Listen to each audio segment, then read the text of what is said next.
Assalamualaikum warahmatullahi wabarakatuh. Yang tercinta guru saya Kiai Haji Mustafa Bisri, hadirin yang saya hormati. Kenapa kakek tua umur 80 tahun seperti saya kok masih mau baca puisi?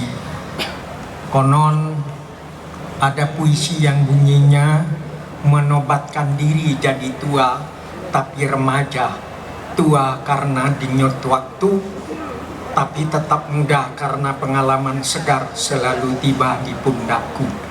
Jadi saya ingin menjadi tetap santri karena tidak ada bekas santri ya, walaupun umur 80 tahun ya tetap santri selagi dia masih punya guru. Saya ini santrinya Gusmus, walaupun saya 1 tahun lebih tua dari beliau. Baik, saya bacakan puisi judulnya Manaqib Hari Santri.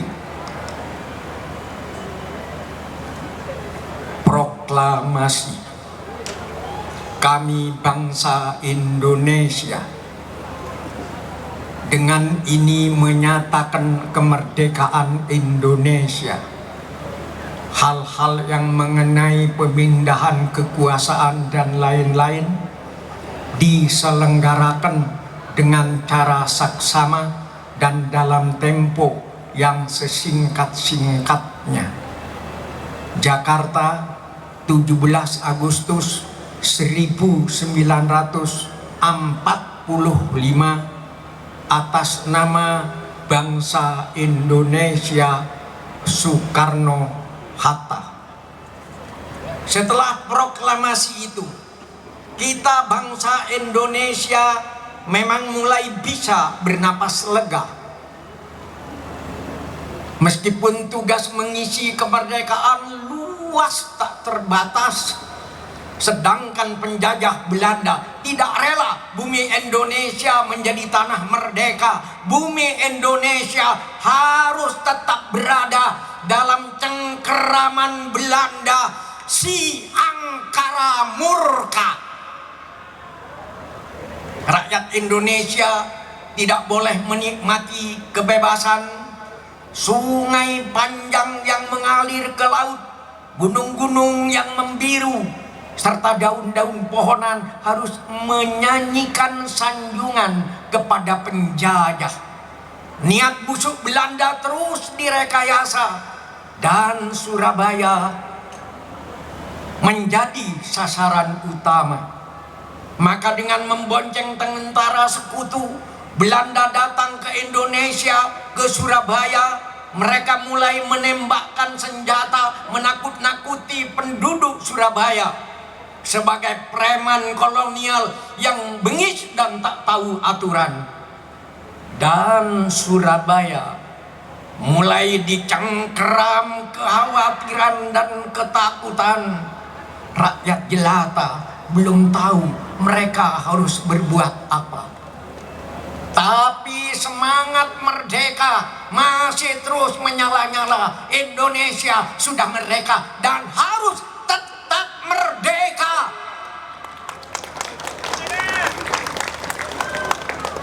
Saat itulah seorang kiai sepuh, Kiai Hasyim Asy'ari namanya, yang melihat umat dengan kacamata rahmat, merasakan dengan jiwa yang dalam, terasa berat bagi beliau penderitaan umat. Lalu beliau mengumpulkan para kiai dan ulama se-Jawa dan Madura untuk menyelesaikan masalah umat, masalah bangsa, masalah negara kesatuan Republik Indonesia yang baru saja merdeka. Dari kejernihan jiwa Kiai Hasyim Asy'ari yang taqarrub kepada Allah, yang didukung oleh akal sehat kolektif serta hasil istikharah para alim ulama, tercetuslah fatwa resolusi jihad bahwa setiap muslim wajib berjuang membela tanah air Indonesia. Mereka yang gugur di medan perang melawan penjajah adalah syahid di jalan Allah. Fatwa yang cerdas dan penuh tanggung jawab itu beredar ke seluruh tanah Jawa. Fatwa itu dicatat sebagai mustika jiwa oleh seorang anak muda Surabaya, Bung Tomo namanya, yang masih berumur 25 tahun. Kemudian anak-anak santri untuk sementara menutup dan menyimpan kitabnya. Para petani lalu meninggalkan sawahnya dan mengasah parangnya. Yang lain menyiapkan bambu runcing sebagai senjata untuk menyambut kedatangan musuh dengan iman kepada Allah dan keberanian yang sempurna. Amboy, jangan lupakan peristiwa itu. 10 November 1945 tanggalnya, tentara sekutu dan Belanda datang lagi dengan niat memporak-porandakan Surabaya serta hendak menghancur leburkan semangat kemerdekaan Indonesia. Bung Tomo berteriak, Allahu Akbar, Allahu Akbar, Allahu Akbar. Teriakan takbir Bung Tomo mengangkasa di langit Surabaya. Arek-arek Surabaya, para santri, tentara, pedagang kecil, buruh, serta para pemberani terjun ke medan perang membela kemerdekaan. Allahu Akbar, Allahu Akbar, Allahu Akbar. Surabaya menjadi lautan api. Allahu Akbar, Surabaya banjir darah. Jasad para pahlawan yang ditembus senjata musuh bergelimpangan di jalan-jalan raya. Luka-lukanya yang merah mekar laksana bunga mawar.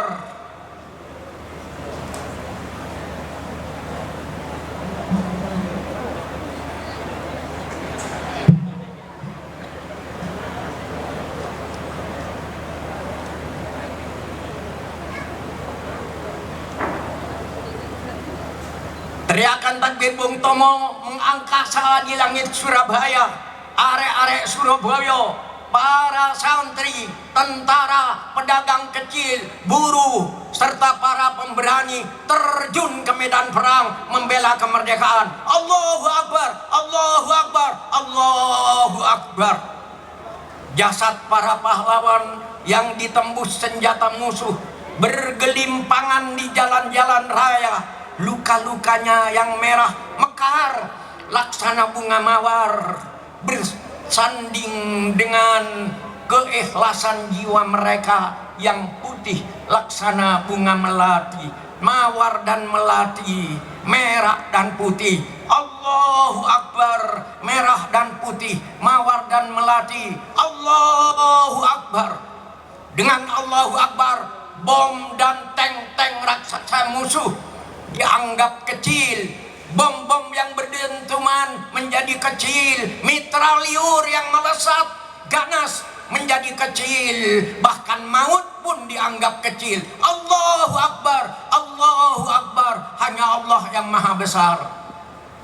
Maka jadilah 10 November menjadi hari pahlawan. Kiai Hasyim Asy'ari menjadi pahlawan. Kiai Wahab Hasbullah menjadi pahlawan. Bung Tomo yang meneriakkan takbir itu menjadi pahlawan. Dan semua yang gugur membela bangsa dan tanah air adalah pahlawan. Maka tanggal 22 Oktober dicetuskannya fatwa resolusi jihad itu, dikukuhkan menjadi hari santri. Saat ini mari kita ambil apinya sejarah agar kita menjadi manusia yang cinta kepada bangsa dan tanah air. Kenapa kita harus cinta kepada bangsa dan tanah air? Kita minum air Indonesia menjadi darah kita. Kita makan beras dan buah-buahan Indonesia menjadi daging kita. Kita menghirup udara Indonesia menjadi nafas kita. Kita bersujud di atas bumi Indonesia, berarti bumi Indonesia adalah sajadah kita. Dan bila tiba saatnya kita mati, kita semua akan tidur dalam pelukan bumi Indonesia. Daging kita yang hancur membusuk akan bersatu kembali dengan harumnya bumi Indonesia. Maka tidak ada alasan untuk tidak cinta kepada bangsa dan tanah air. Tidak ada alasan untuk tidak cinta kepada bangsa Indonesia. Tanah air Indonesia adalah ibunda kita. Siapa mencintainya, jangan mengisinya dengan maksiat dan dosa. Jangan mengisinya dengan kebencian dan permusuhan serta adu domba. Tanah air Indonesia adalah sajadah kita. Siapa mencintainya harus menanaminya dengan benih-benih keimanan, ketakwaan, kerukunan, persaudaraan, kemajuan, dan kreativitas. Tanah air Indonesia adalah sajadah kita, tempat kita bersujud kepada Allah. Selesai.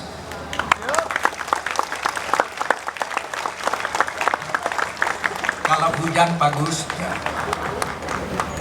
Puisi ini yang kedua masih puisi santri, karena santri yang baik pasti akan menghormati ibunya ya.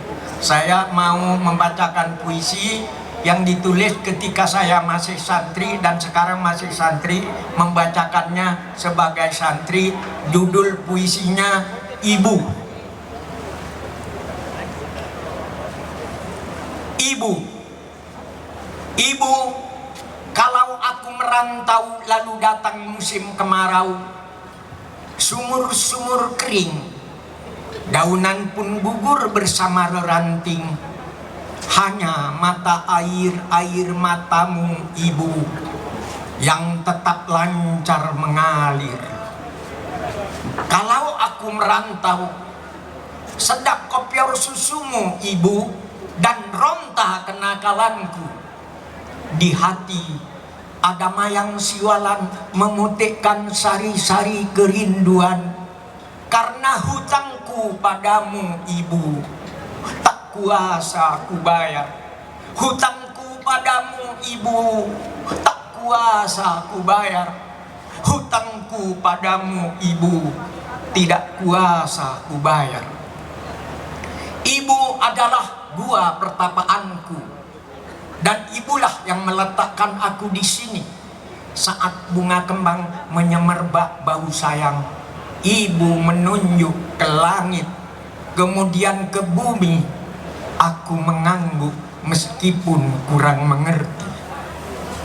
Ibu, kalau kasihmu ibarat samudra, sempit lautan teduh, tempatku mandi, mencuci lumut pada diri, tempatku berlayar, menebar pukat dan melempar saut. Lokan-lokan, mutiara, dan kembang laut semua bagiku. Ibu, kalau aku ikut ujian lalu ditanya tentang pahlawan, kalau aku ikut ujian lalu ditanya tentang pahlawan, kalau aku ikut ujian lalu ditanya tentang pahlawan, namamu ibu yang akan kusebut paling dahulu, lantaran aku tahu engkau ibu dan aku anakmu. Kalau aku berlayar lalu datang angin sakal, Tuhan yang ibu tunjukkan sudah ku kenal. Ibulah itu bidadari yang berselendang biang lala, sesekali datang padaku menyuruhku menulis langit biru dengan sajakku. Dua puisi yang terakhir, puisi pametan ya. Kiai Haji Mustafa Bisri hormatku, Semarang sayangku, jejakku ku tinggal di sini, tapi senyummu ku bawa pergi. Pohon durian berbuah kedondong, sekian dulu dong. Wassalamualaikum warahmatullahi wabarakatuh. Waalaikumsalam warahmatullahi wabarakatuh. Boleh tepuk tangan yang